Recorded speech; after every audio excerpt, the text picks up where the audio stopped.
use the CoverGirl True Blend Primer. I like this primer. It is a little oily or greasy, I guess, so if you have greasy skin, probably wouldn't recommend it, but I like it because I'm dry.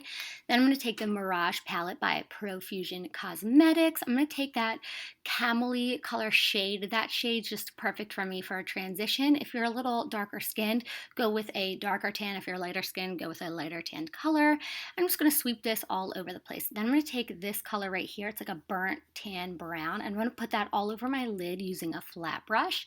And I am just going to kind of really pack it on just so a lot of the pigment comes out. I love this palette because it's so inexpensive. All of Profusion Cosmetics are very inexpensive, affordable, but I swear to you, it's the same quality as like Morphe or any other palette like that. Then I'm going to take this darker brown. This is like a chocolatey brown, I guess, and I'm going to put it all over my inner corner. And then I'm going to start buffing it out a little bit just to kind of elongate my eyes because I have the tiniest eyes ever. And this is going to give it depth. And it's also going to help make your eyes just look a little bit more sultry. So just blend it. It might take a few minutes, but the more blending you do, the better it's going to look. Then I'm going to take this gold sparkly color. I'm just going to use my finger and kind of pop it on top of my lid again, just so it brightens up the lid a little bit because I don't want the matte color and the sparkly color that's on the bottom to kind of run together. This way it just makes it pop and look brighter. Then I'm just taking another blending brush and just making sure everything's nice and blended so you don't have like a big thick line of where the glitter meets the matte. Then I'm going to take this CoverGirl foundation. I love this foundation. People have mixed reviews about it.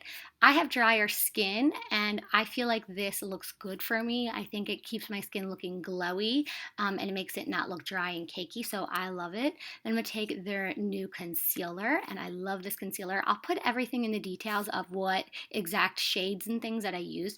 This reminds me so much of Tarte Shape Tape, and I feel like the formula reminds me of Tarte Shape Tape, and the big doe foot applicator reminds me of it too, but it's probably half the price, so that's awesome. Then I'm going to take this CoverGirl True Blend Powder. The coloring and the formula reminds me so much of Derma Blend Banana Powder, which you guys know is my #1 favorite, so this is a great dupe for that. That would probably be half the price as well.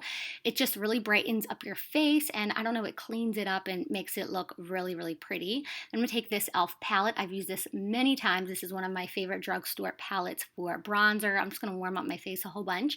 Then I'm taking this Ardell mascara. I'll link it below. I can't think of what it's actually called, but I like that it doesn't stain my face for days when I take it off. Then I'm using the new highlight from CoverGirl, and I love it. It's beautiful. Then I'm going to use this Pixie Red lipstick. I love Pixie lipsticks. They're very comfortable, easy to wear, and they're incredibly pigmented, as you guys can see. So I hope you guys will like this video. I love drugstore looks because more people can afford them that way. Not everyone's got $1 million to spend on makeup, so I will see you guys soon, and I love you.